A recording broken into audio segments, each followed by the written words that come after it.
नमस्कार साथीहरू। आज हामी मानिसका ह्याबिट प्रोएक्टिभ र रिएक्टिभका विषयमा छलफल गर्नेछौँ।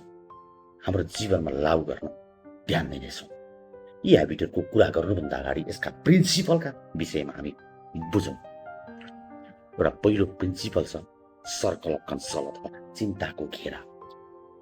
जुन चिज हाम्रो नियन्त्रणमा हुँदैन, जस्तो मौसम, राजनीति, अर्थतन्त्र, बाटोमा परेको ट्राफिक जाम, उनले तपाईँको विषयमा के बोल्छ, विगतमा भएका आफ्ना गल्तीहरूको विषयमा, यो सर्कल अफ कन्सर्न अथवा चिन्ताको घेरा रहेको हुन्छ।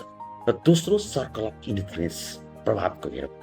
यस्ता कुराहरू पर्छन् जुन हाम्रा नियन्त्रणमा छन् र सजिलै हामी त्यसलाई बदल्न सक्छौँ। जस्तो हाम्रो सोच, हाम्रो बानी दैनिक, हाम्रा अनुशासन, हामीलाई अरूलाई दिने प्रतिक्रिया, हाम्रो मेहनत, आफूले दिने निर्णय।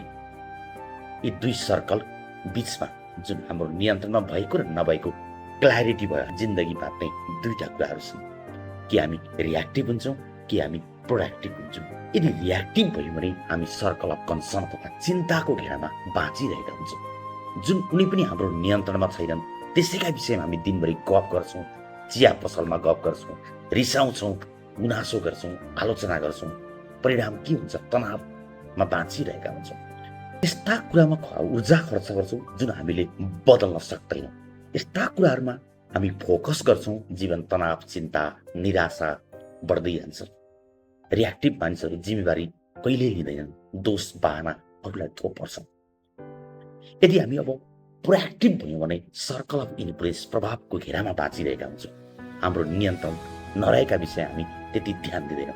त्यस्ता विषयमा गफ गरेर समय पनि बर्बाद गर्दैनौँ र अरूलाई दोष पनि लाउँदैनौँ।